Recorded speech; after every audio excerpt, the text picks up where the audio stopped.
I forgot I'm invisible. Hello! Good evening and good morning if you're in that place. Yeah.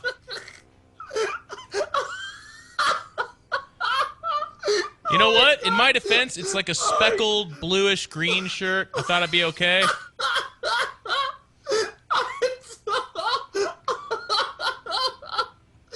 Oh my god. Oh my god. I never thought about that. Guys, This happened. Guys, welcome to the SC2L. I am Sean Day9 Plot, accompanied by the disembodied segments of Jeffrey and Control Robinson. Oh, today we have a wonderful match, do we not, Jeff? Yes, we do. It's going to be Axiom taking on Root. Now, Root has 4 losses, so there's they're eliminated. Okay, I don't have the piece of paper in front of me, and if Root, they're going into a panic right there, like what? Then I apologize. Unofficially, they're eliminated. They got 4 losses, so it's going to be really nigh impossible to make that top 4. On the flip side, Axiom has 2 losses, and they have 2 matches to go. They have Root, and they have Evil Geniuses. Evil Geniuses is running red hot. Root is dangerous. So tread lightly, Axiom, because at 3-2, if they were to lose the last 2 matches and go 3-4, that does not get you in there. That will not put you in the top 4, I do believe, as well. Yeah, I mean, right now in the standings, number 1, Team Liquid, number 2, EG, number 3, Acer, and number 4, Mouse Sports. Just outside that is Axiom. Barely outside of that in number 5, ROOTGaming in number 6. So, I mean, this is a huge match for Axiom. If they can take down Root here and Mouse Sports or Acer begins to lose their matches, then it's very, very possible for them to pop right on in to that top 4. And we're in a really exciting place, ladies and gentlemen. As you can see, we're starting to talk about playoff scenarios. So next week, we will finish off the regular season, and then immediately afterwards, we will get right into the playoffs, which is nice because the following weekend, 2 weekends from now, is going to be Dreamhack Bucharest in Romania. Well, I guess that's where Bucharest is. But that's also where the SC2L finals will be played on that stage in front of a live audience. But, of course, on air for all of you guys as well, where these players will compete for over $10,000. And a really cool thing, too, to give a shout-out to our title sponsor, D-Link, is that all expenses are actually paid for that trip. So if teams don't typically send 5 or 6 players to a Dreamhack, or really to any tournament, unless it's just outside where they are. But with this opportunity, they'll be able to send more players. And what that means for them, of course, is more bullets in the chamber, so to speak, to get their players up and on those podiums to win more glory and prizes for themselves. And to better represent their sponsors. But also for us here at SC2L, it means that we're going to have a kick-ass final. These teams have been doing really well, Day9. Yeah, I mean, it's really exciting, not just to see, because it's kind of funny. This tournament was originally, an opportunity to get some visibility on some of those Western players who, I don't want to say Western players, but Western teams who have not gotten as much focus with GSTL and the Pro League running with the Korean exclusive teams. But God, we've seen these players that are in this league do amazing at the WCS Season 2 Grand Finals. I mean, you had, Jaedong, Taeja, all going super deep. Bomber, not even a Kespa player, an old school IESF player. You see a lot of these same faces in the SC2L, so I'm incredibly excited for the Bucharest Finals. Also, you and I will live, be there, name some as well. Yeah. Oh, yeah, God, it's going to be so good. Lots of really good players, ladies and gentlemen. So that's, if anything we can say here at SC2L, we've actually been very fortunate to have really good games, and there's no guarantee that that will happen. You can get the best players in one place, one tournament, and sometimes the games just suck, but we've actually lucked out with that. So speaking of which, if you've missed previous broadcasts and you're like, wow, you say good games, where can I watch those? Head over to sc2l.gg, where you can watch free VODs of all the previous broadcasts, and of course, Day9 Stuff has his broadcasts on there as well, so make sure and check those all out. As far as house cleaning stuff, we talked about D-Link. It's still going on. We've sold a lot of units, and they're contributing to esports. So if you're interested at all in upgrading your current router or perhaps replacing it with a gaming router, please do check out D-Link's gaming router. You can go to the deal through sc2l.gg. That's a website. Click on the D-Link banner, and then you'll be brought right into that deal. It's a $200 unit. It's very nice. You get what you pay for. I know that's expensive, but it's a phenomenal piece of machine. Once you plug that in, it really helps your wireless connectivity and, of course, your direct plug-in. It actually actively monitors the information coming in, so things like a download that starts occurring on another computer on the network, or if your computer itself starts updating or something like that, this machine will actually prioritize the game you're playing and allow the information to process at the same speed that you're used to, as opposed to having that information divvied up and clogging up your network. So it's a really cool piece of machinery. But what's perhaps more important than that is that D-Link is coming into esports and saying, let's check you guys out. There's a lot of hubbub about you. I want to see if you guys are responsive to deals and if we can do business here. And so far, they've been pretty happy, but I want to make them really happy, ladies and gentlemen.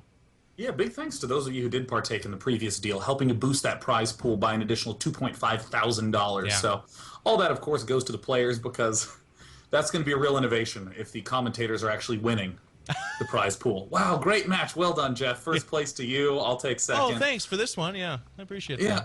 That'd be pretty And of course, that brings us to this upcoming match, which really interestingly non-Zergy in ROOTGaming versus Axiom. We've been seeing a lot of Zergs come out in team leagues. We've been seeing the Zergs go very deep in a lot of tournaments consistently. But here, the only Zerg player is going to be in game number 4 this evening, Cats, coming out. But of course, from Axiom and ROOTGaming, that first match, Minigun versus Grubby. I'm very excited to see. Although I don't like Red City, the main reason is that it's hard for me to see red dots on that mini-map. But this is a very tense map in PvP because the positioning is such an unreal pain. I mean, that can completely flip games around that are won or lost for one player or another.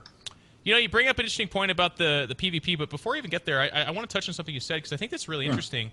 There's a lack of Zergs here. Now, on Axiom, we get it. They don't have any Zergs. Maya retired, so that's going to be it for their Zerg roster. But on Root, I feel like one of their best players is Kane, and then one of their highest performing players is Vibe. And I think we actually haven't seen Vibe throughout all of SC2L, and in SC2L, we've on a very limited basis seen Kane. So I don't have an answer for why that is. They haven't said anything. I think that's kind of interesting, though.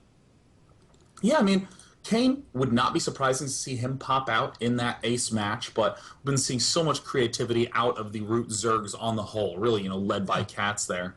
Of course, the creativity extends not just to the Zerg players, but of course to the Protosses. Minigun, who's coming out first, does tend to like pretty unorthodox styles in the PvZ and PvT matchups, but Protoss versus Protoss, Minigun is very predictably a heavy Colossus player, which I am of the opinion works great on Red City. Yeah. Even though PvP is not really about the Colossus as much anymore. It's much more about Immortals and Archons. I'm going to hit the watch button, but you actually bring up a couple of really good points. For people that have been following, let's say, the WCS not Grand Final, the Season 2 Grand Final, or NA, the most recent region to conclude, you'll notice, just as Sean just said, PvP has become very Immortal, Archon, charge lot heavy. And then some players are following that up with Tempest play, or of course they will actually shift into Colossus play. But that's the opening.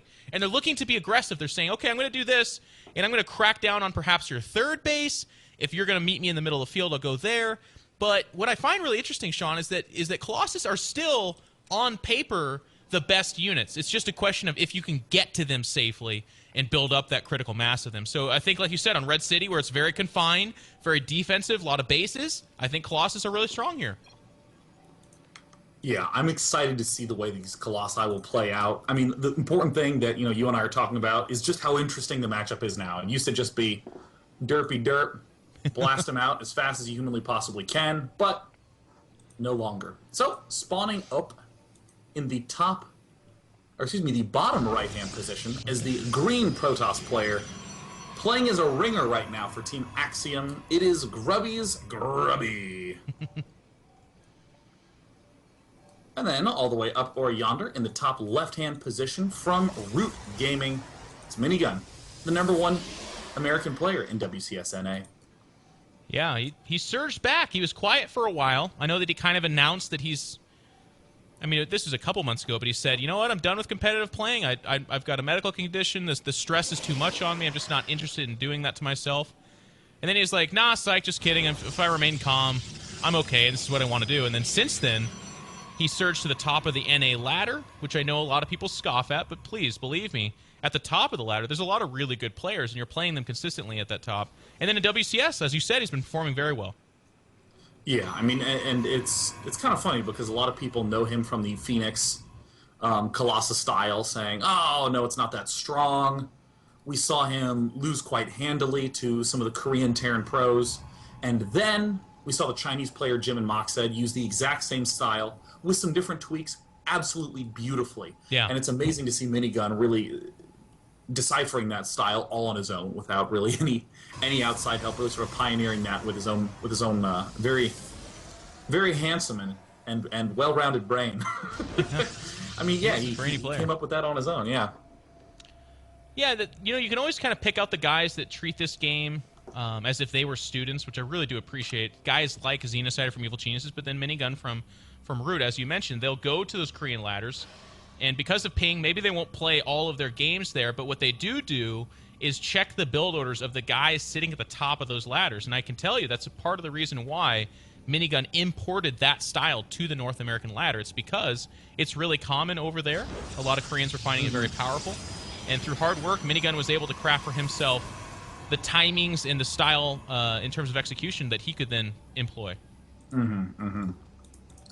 This matchup, we're already seeing Grubby take some deviations. Both players have gone for the pretty typical fast double assimilator, but of course, so many deviations to come out from that. So of course, on Grubby's end of things, we see it looks like Zealot immediate into Sentry could indicate that he wants to be going for some Phoenix play. Yeah.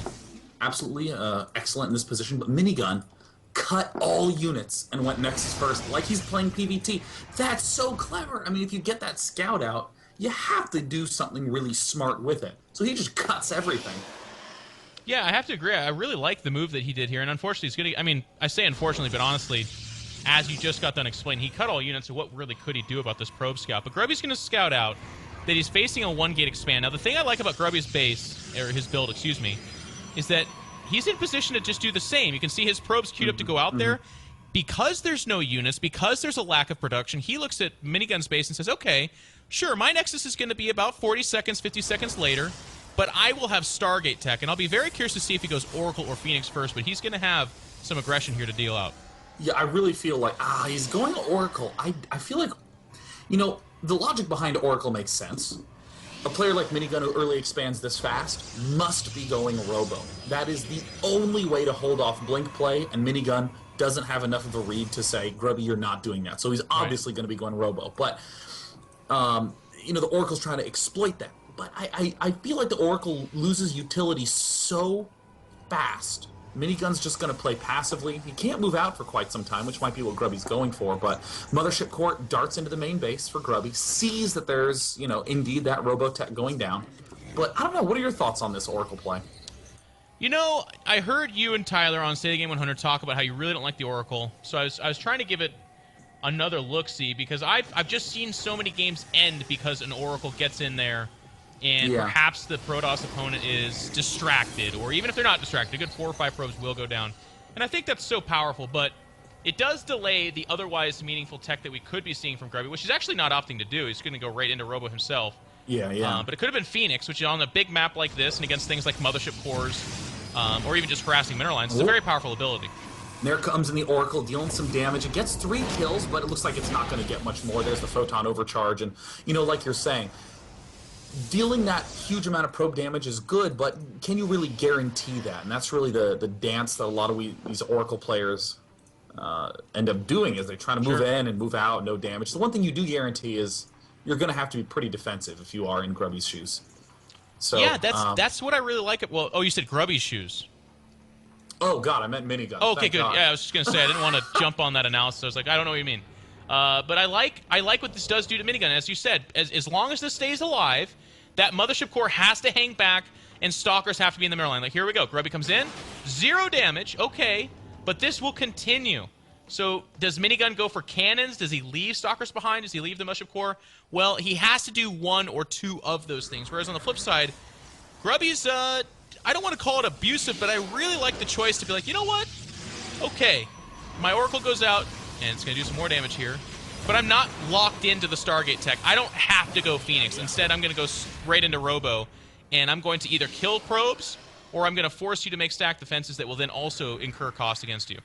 And, you know, the static defenses we see right now have delayed Minigun's geysers. Just now, Minigun's getting the 2 assimilators at his main base. He's chrono boosting his +1 attack. The Robo Bay is coming out for Minigun. Again, he's making it very apparent that he wants to go Colossus. That is his unit. Grubby is doing a lot more of the modern style. We see 5 gates, non-stop chrono boost on the Immortals, and we're going to see the gateways function very similarly to PvT. They're not going to be making a tremendous amount of Zealots. They're going to be focused mainly on Archons and Immortals. And then a War Prism will come out soon enough. And then we're going to see a lot of the Zealots in the main. I mean, Zealots will do some help, but they're not going to be the core unit. Zealot Archon is so huge. And look at this Fleet Beacon out for Grubby. This is exactly why I love Stargate openings. You can transition into Tempest to deal very nicely with that Colossus play. That's a really quick Tempest. You know, and honestly, if I were to look at this Tempest in isolation, I don't like it. But when I look on the flip side at what Minigun's doing, he's actually going pretty quick Colossus himself. He doesn't have any Immortals out.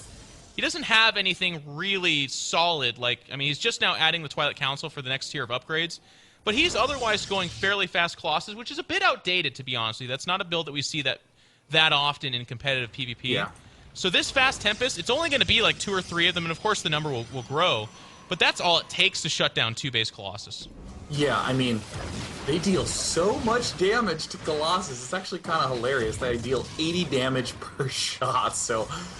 you know, you get 2 or 3 volleys off, and suddenly the Colossus is inches away from death with all those other units on the ground. The thing that does scare me, though, for Grubby is that I think it's incorrect to get a Tempest too fast, because then you have no gas. You really kind of need to get this expansion, and of course Grubby is demonstrating why he's a pro. He's already sending a probe out there. He's like, well, of course, let me just get another expansion if that's the issue. No, never mind. He's not going to do anything like that. Listen, I have concerns here, Jeff. No third base down for Grubby. Third base down for Minigun. That Templar Archives that's going down for Minigun, it's going to be tremendous. No Templar Archives down for Grubby. How's Grubby going to deal with the huge Zealot numbers? You know, it's going to be interesting because he does only have Immortals and Tempest, and those are fantastic against armored units. But as you say, he doesn't have the splash damage of Archons. I mean, any kind of number of Zealots are going to be so powerful against this. And honestly, Minigun just had an Observer picked off inside of Grubby's base, and he saw the additional gateways going down. He saw the Tempest already coming out. And not to be too lame, but battling Tempest, knowledge is half the power. You actually have to know they're there. The unit itself isn't that scary. You just kind of make your own Tempest, or you get things like Storm and go very heavy in Archon so that you can just kind of tank through them because of their low attack rate.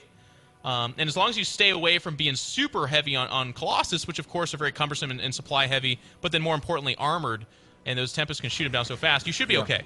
Yeah, I like to think of it as like, Tempests are designed to kill Colossus, and they have an added bonus of being pretty decent against Archons. But I would never want to exactly counter Archons with Tempests unless there was a lot of great angles to exploit.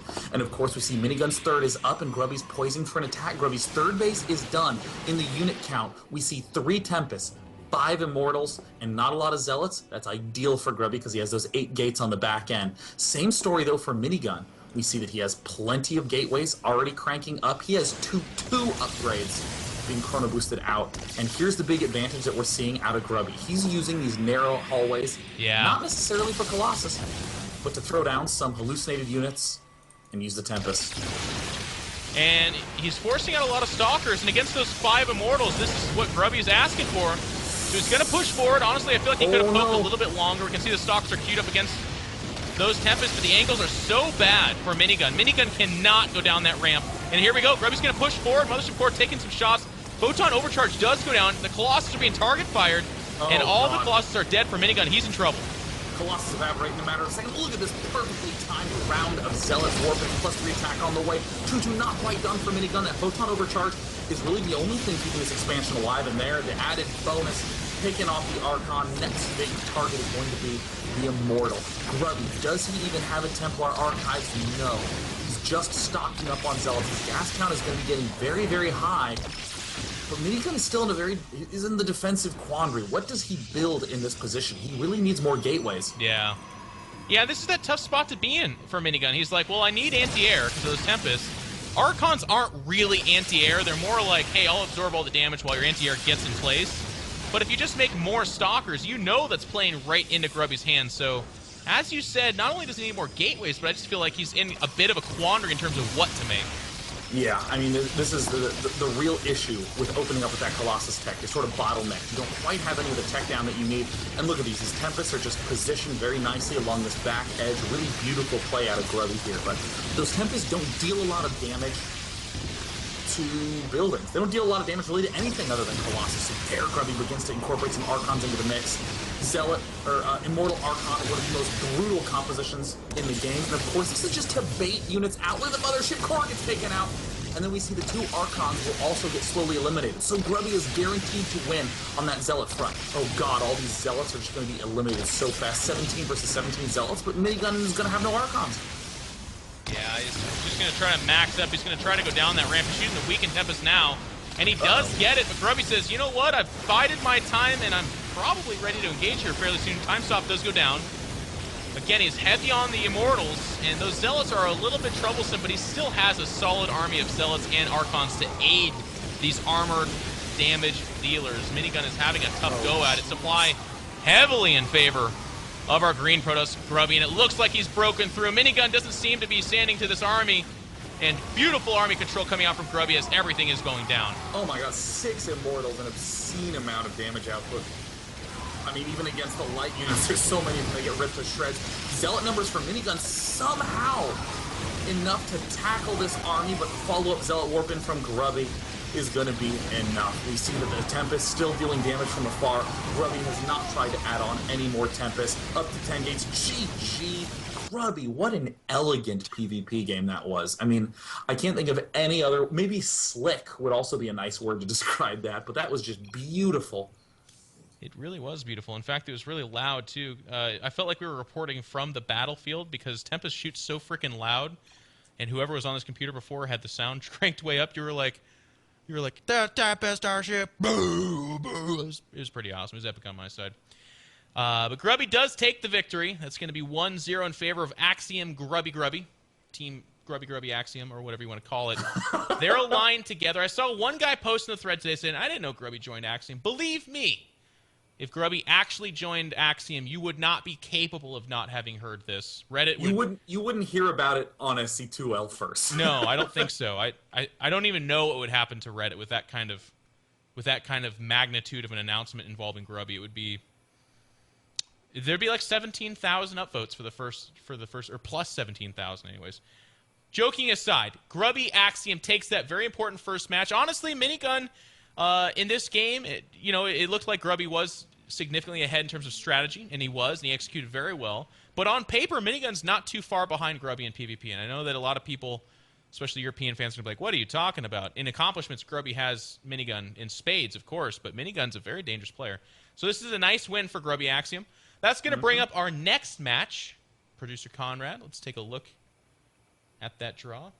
It's going to be Axiom's Ryung going up against ROOTGaming's Sage, and these are the two ace players for these two teams. It's thrilling to me to see that. This is the marquee matchup, as Sean just said. This is absolutely the two ace players for either teams. Crank, you could make a case for, I guess, but honestly, I don't know. He's the captain. He's the heart of the team, but Ryung is the guy that's gone to the top 4 of GSLs. He's the guy that makes the deepest runs in most of the tournaments he enters. So this is going to be a crazy awesome TVP. Ladies and gentlemen, we're going to take a quick commercial break. When we come back, it's going to be Ryung against Sage for SC2L. We'll see you soon.